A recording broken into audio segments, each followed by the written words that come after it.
Today I want to delve a little bit deeper into compression ratios. So I want to kind of, sometimes we get confused about some of the parameters. Well, sometimes I get confused about some of the parameters in compression. But today I want to focus on just the ratio parameter. I'm going to use a song by my friend Cozy. His group is We Are Remix. Now, there's different ways to think about what ratio does. One of the ways I like to think about it is I've got a ceiling, and this ceiling is imaginary. That ceiling sound is trying to bump up against this ceiling. Now, they can go past the ceiling. Now, the ceiling represents, in my mind, the threshold setting on a compressor. Now, not all compressors have a threshold setting. Well, that's another subject. Now, what ratio does is if I've got a sound and I set my ratio of 2 to 1, for every 2 dB above threshold, the ratio says bring it down 1. So if I go 8 dB above threshold, it brings it down to 4 dB. So you can see if I increase the ratio, like say to 16 to 1, every time I go 16 dB above threshold, it would bring it down to 1, or 32 would bring it down to 2. So lower thresholds allow lower ratios allow. So a lower ratio allows more dynamics to take place above threshold. I guess you should say it allows more dynamics to take place, period. So in my mind, I think sometimes lower ratios crank down the threshold, so I get more happening above the threshold, but at a lower ratio. Sometimes I like that combination on stereo buses. Sometimes on basses I might use a more drastic ratio, like 8 to 1, 12 to 1. And I'm going to show you today on a vocal what happens with a couple of different thresholds, a couple of different ratios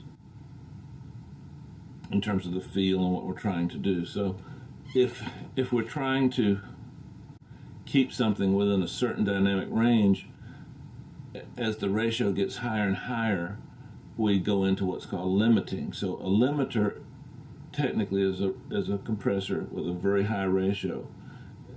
General consensus somewhere around a 50 to 1 ratio, you start limiting. And then what we call a brick wall limiter is nothing gets above threshold. There's a brick ceiling on that threshold, so the ratio, I guess, could be infinity to 1. So, or did I say it backwards? 1 to infinity? Anyway, look it up. You guys got to do some work yourselves too. So let me play this example and show you something. While this is loading up, I want you to notice on the screen this little chart. Now this is what happens on the classic DBX 160 XT compressor. I was wondering, why is it that I can't get my plugins to sound like it? Now this is interesting because the attack time is program dependent. So depending on how many dB I'm knocking off, the attack time changes. The release time is program dependent. Copy this, because these will allow you to get some really cool drum compressor sounds, because the DBX 160X is thought of as, by me anyway, is thought of as a great drum compressor. Now here's a basic compressor. I'm using a little slower attack time. We've got a ratio of around 2 to 1. Release, I'd say a little bit on the longer side. And we're going to set the threshold to just knock off a couple of dB. Let's check it out. When you see me coming alive, when you see me coming alive, when you see me coming. Now what you heard was the word when has to have that attack on it, and if we smooth that word out, we lose a little bit of the energy. And then UC is kind of tucked in a little, and then coming alive is another important energy word. So I'm using a 2 to 1 ratio, so focus on the emotion and feeling we're feeling in that 2 to 1 ratio. When you see me coming alive, when you see me coming alive. Now let me take the compressor off and focus on the same concept. When you see me coming alive, when you see me coming alive, when you see me coming alive, when you see me coming alive. I think it must have gotten a tiny bit louder, but you guys are sophisticated. You can substitute in your head for that little extra volume. So what I'm hearing on the compressed version is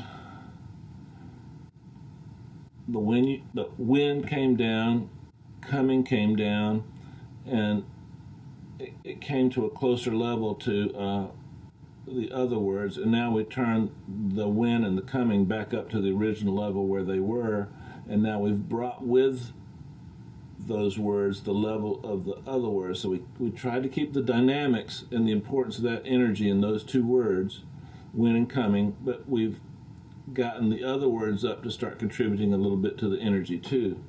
Now as we increase the ratio, we get them all more even, but when they're even, there's nothing to impart that energy. That dynamic range contains the energy. So let's see if we can hear when we lose that. When you see me coming alive, when you see me. Okay, focus on this number right here, this ratio number. When you see me coming alive, when you see me coming alive, when you see me coming alive, when you see me coming alive, when you see me coming alive, when you see me coming alive, when you see me coming alive, when you see me coming alive, when you see me coming alive, when you see me coming alive, when you see me coming alive. Did you feel the energy kind of go away? If you didn't, don't worry. You know, some of these things take a minute to hear. Just play that reference over and over again and really train your ear to focus on the energy and the emotion in that line. There's a little tiny, it's not a crack in his voice, but it's a little tiny Michael Jackson little thing that's going on there, so we don't want to destroy that. There's a lot of some there, so we don't want to destroy that. It might take you a couple of tries to hear it, but don't get discouraged. You can hear it, but more importantly, you want to feel it. I get asked a lot, should I put my equalizer in front of the compressor or after the compressor? The basic rule of thumb is,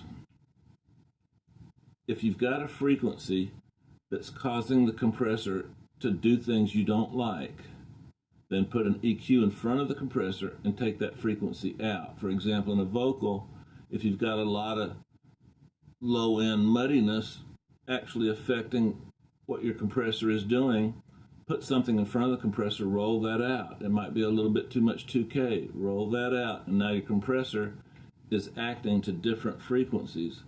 You might ask, well, Dave, what's the difference between that and side chaining? Well, side chaining, we're concerned with the compression of certain frequencies. Here, we don't want certain frequencies to affect the compression. And if you put the equalizer after the compressor, what you're doing, obviously, is EQing the compressed signal. When would you do that? Sometimes with some attack times, you might take too much low end out of your kick drum.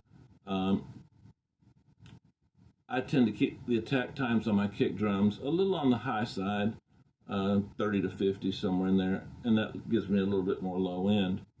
And if you've taken off a little bit of low end from the compressor of the kick drum, but adding a little bit of the attack by doing that, then you might want to add a little bit of low end back into the compressor. On some of the side chain stuff I've shown you, the side chain track, I compress the snot out of the drum, and if on a kick I lose so much low end, I'll take an API 550 or a Pultec, and I'll drop that in after the compressor and add those low frequencies back. Always remember, compression can add to the experience of a particular track and a body of music, or it can really take away from it. You're squeezing more into a smaller space, which can be a good thing, but you're also squeezing more energy into a smaller space, and nothing's jumping out at you. So play around with it. For some of you, this is going to come really quick and easy, and some of you, it's going to be a little harder to hear. Me personally, compression was the last thing I really felt like I nailed in terms of my growth. So Don't get discouraged. Experiment, experiment, experiment. You've got so many options now in your DAW that you can really use presets, see what other people are doing, and let me know how you're doing. Okay? All right.